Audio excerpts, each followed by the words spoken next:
Class 10 में ना science को बच्चे दो तरीके से पढ़ते हैं। एक होते हैं वो वाले बच्चे जो पहले क्लास में चैप्टर को समझते हैं, घर आके एनसीईआरटी की रीडिंग लगाते हैं, रीडिंग लगाते लगाते नोट्स बनाते हैं, फिर नोट्स को रिवाइज करते हैं और फिर आते हैं एनसीईआरटी के एग्जांपल्स और क्वेश्चंस पे। लेकिन इतनी मेहनत करने के बावजूद भी ना इन बच्चों के नंबर आते हैं एवरेज। दूसरी तरफ होते हैं लेजेंड कैटेगरी के बच्चे। ये एक बार चैप्टर को समझ लिया फिर सीधे क्वेश्चंस पे आते हैं, पहले एनसीईआरटी के क्वेश्चंस निपटाते हैं, फिर पीवाईक्यूज करते हैं और इनके पास इतना टाइम बच जाता है कि ये टाइम पे सैंपल पेपर भी सॉल्व कर लेते हैं। और यही होते हैं वो बच्चे जो साइंस में लाते हैं बोर्ड एग्जाम में 100 में से 100 नंबर बच्चा।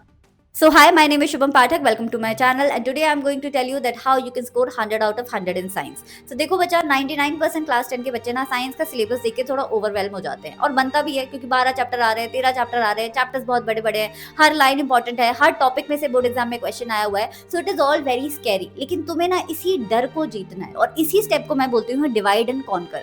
सारे चैप्टर्स को, चाहे वो फिजिक्स के हों, बायोलॉजी के हों, केमिस्ट्री के हों, तुम्हें उन्हें 3 पार्ट्स में ब्रेक डाउन करना है। इजी टॉपिक बच्चा, medium difficulty topic and difficult topic. अब जैसे लाइफ प्रोसेसेस की बात करें तो न्यूट्रिशन काफी इजी टॉपिक में काउंट होता है तो तुमने उसे इजी में डाल दिया। लेकिन ट्रांसपोर्टेशन और रेस्पिरेशन वैसे तो इजी है लेकिन इसका डायग्राम हो गया या थोड़ी बहुत इंट्रिकेसीज हैं जो इसे मीडियम डिफिकल्टी वाला बनाती है।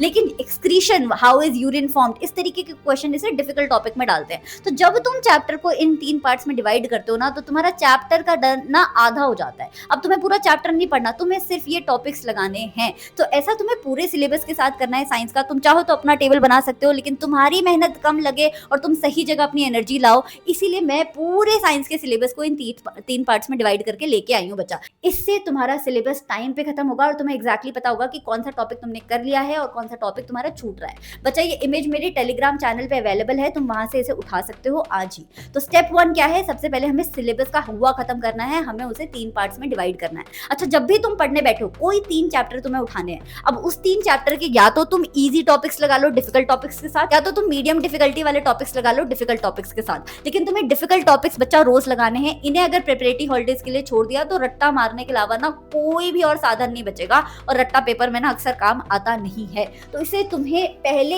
ही अच्छे से रिवाइज करके रख लेना है, ठीक है। इसके बाद अब आते हैं क्वेश्चंस बच्चा। देखो पेपर में जितनी मर्जी तुमने थ्योरी अच्छी पढ़ी हो लेकिन अगर तुम्हें आंसर बना के लिखना नहीं आ रहा है तो तुम्हारे नंबर अच्छे नहीं आएंगे। हर साल ऐसे सीबीएसई के कितने बच्चे होते हैं जिन्हें थ्योरी पे पकड़ बहुत अच्छी होती है, जिन्हें एग्जैक्टली पता होता है कि यार इस आंसर में ना ये वाले टॉपिक में से आना था कुछ ना कुछ, लेकिन उन्हें आंसर फ्रेम करना ही नहीं आता। तो आंसर फ्रेम करना हो गया, इंपॉर्टेंट पॉइंट्स हो गए, इंपॉर्टेंट टॉपिक्स हो गए, ये सब कुछ तभी समझ आएगा जब तुम क्वेश्चन सॉल्व करोगे बच्चा। एनसीईआरटी के क्वेश्चन तुम ऑलरेडी सॉल्व कर चुके हो पूरा साल कई बार, तो अब तुम्हारा टाइम आ चुका है पीवाईक्यूज पे फोकस करने का। देखो पिछले जितने पेपर हैं तुम्हारे सीबीएसई क्लास 10 के सारे करने के लिए मैं बोल भी नहीं रही हूँ, मैं कह रही हूँ कि कोई 4 पेपर उठा लो बच्चा, 4 पिछले साल के पेपर उठा लो ताकि तुम्हारे ना कॉम्पिटेंसी बेस्ड क्वेश्चंस भी क्लियर हो जाए, तुम्हें पता चले कि पेपर पैटर्न कैसे आता है, तुम्हारा वो टाइमिंग वाला प्रॉब्लम भी सोल्व हो जाए कि भैया हमारा टाइम पे पेपर सॉल्व नहीं होता है ना, पेपर छूट जाता है। और साथ में जो क्वेश्चन रिपीट होते हैं, बाय द वे सीबीएसई हर साल 20 से 30% क्वेश्चन एग्जैक्टली रिपीट करती है पिछले सालों के,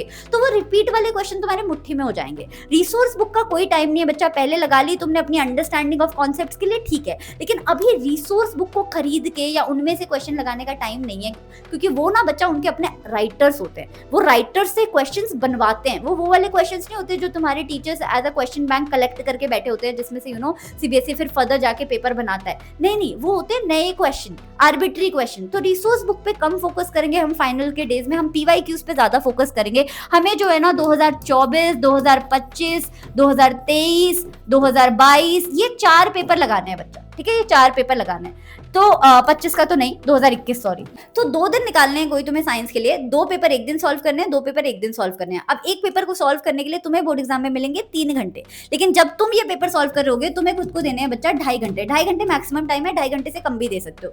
क्यों? क्योंकि ये जो है ना तुम एनवायरमेंट क्रिएट कर रहे हो एग्जाम रूम वाला। अगर यहाँ पे तुम 2.5 घंटे में पेपर कंप्लीट कर पा रहे हो तो जाके एग्जाम में प्रेशर में आके तुम 3 घंटे में फाइनली कंप्लीट करोगे। तो तुम्हें 4 ये पेपर सॉल्व करने हैं। और बच्चा एक और चीज करनी है, जब भी तुम ये पेपर सॉल्व कर रहे हो, किसी भी क्वेश्चन पे अटक रहे हो, उसका ना लिस्ट में तुम्हें नाम लिख देना है, उसका ना तुम्हें लिस्ट में एक साथ में नाम लिख देना है। जैसे मान लो एक्सक्रीशन के टॉपिक पे अटके, तुमने यहाँ एक्सक्रीशन लिख दिया, तुम अटके कॉम्बिनेशन रिएक्शन पे, तुमने यहाँ पे कॉम्बिनेशन रिएक्शन लिख दिया।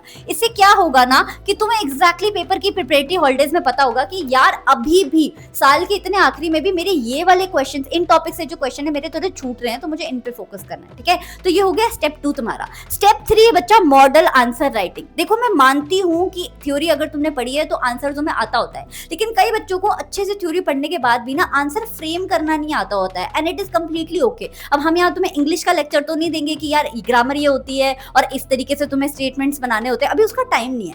तो कोई बात नहीं अगर तुम्हें आंसर का रट्टा भी लगाना पड़ रहा है, लेकिन रट्टा भी बच्चा स्मार्टली लगाना है। जो तुम नॉर्मल तरीके से इतने सालों से रट्टा लगाते हुए आए ना, उसमें प्रॉब्लम क्या होती है कि जब भी तुम्हारा बीच का एक वर्ड भूलते हो ना, तो तुम पूरा आंसर भूल जाते हो। तो अगर तुम्हें आंसर्स फ्रेम करने नहीं आते हैं तो तुम्हें क्या करना है कि जब भी तुम कोई क्वेश्चन सॉल्व कर रहे हो तो पहले अपना आंसर लिखना है बच्चा, और फिर बुक में जो आंसर दिया है उसको सामने रखना है। तुम्हारे आंसर में जो पॉइंट्स हैं, अगर उसमें से कोई एक ऐसा पॉइंट है जो बिल्कुल ही इररेलेवेंट है, तुम्हें उसे वहीं पे काट देना है। मन मन में नहीं करना है बच्चा, ये सब लिख लिख के देखना है। और जो मॉडल आंसर है उसमें से कोई एक्स्ट्रा रेलेवेंट पॉइंट है तो तुम्हें यहाँ पे अपने मेजर आंसर में जो तुमने खुद से लिखा था वहां पे साइड में कहीं लिख देना है। तो इससे क्या होगा कि अब तुम्हें इसका रट्टा मारना है, तुम्हें इसका रट्टा नहीं मारना बच्चा, तुम्हें इसका रट्टा मारना है, क्योंकि ये रट्टा तुम्हारी अंडरस्टैंडिंग ऑफ थ्योरी वाले पॉइंट्स भी लेकर बैठा हुआ है, और ये रट्टा वो मॉडल आंसर वाले पॉइंट्स भी लेके रखा हुआ है जिसपे सीबीएसई एग्जैक्टली पे नंबर देता है। तो इसका रट्टा मारना है। इसका रट्टा तो तुम 100% पेपर में भूल जाओगे, लेकिन when you will revise these answers you will be fully prepared for exams, ठीक है।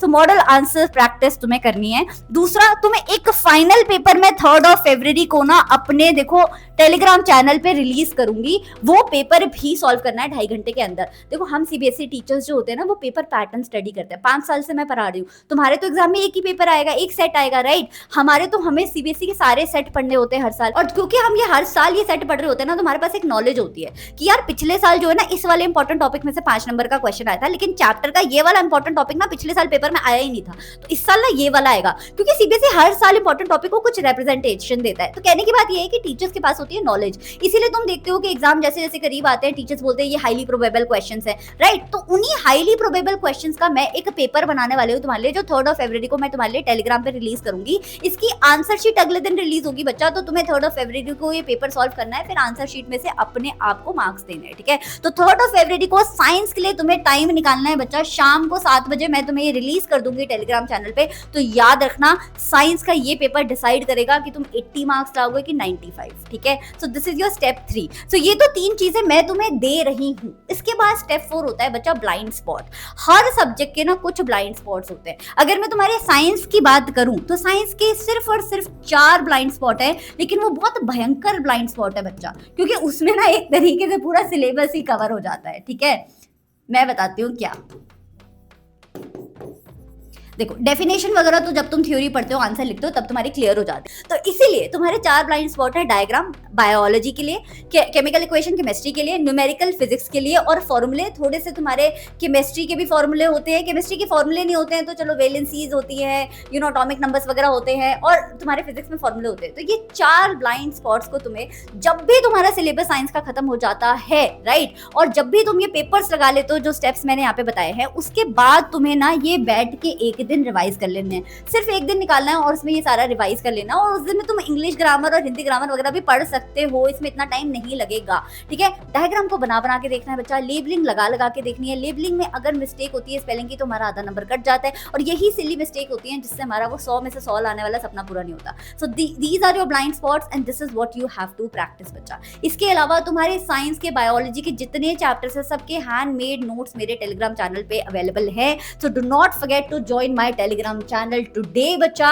And you will not regret it. और अगला जो स्ट्रैटेजी वीडियो है वो तुम्हारा एसएसटी का आने वाला है, so stay tune for it and I will see you next time. Till then घबराने की कोई बात नहीं है, आई 100% गारंटी यू कि तुम बहुत अच्छे नंबर लेने वाले हो। बस तुम्हें सही जगह पे फोकस करना है, इस वक्त इंटरनेट पे टाइम वेस्ट नहीं करना है। हर वो क्लास देखनी है जो तुम्हें अपने एग्जाम के करीब लेके जा रही है, हर वो कंट्रोवर्सी, हर वो राडा एक तरीके से जो चल रहा है मार्केट में जो तुम्हारा फोकस डिस्ट्रैक्ट कर सकता है, उससे दूर रहना है बच्चा। This is not the time for all of that. This is the time for you to shine. So practice that and I'll see you next time. Till then, take care and all the best.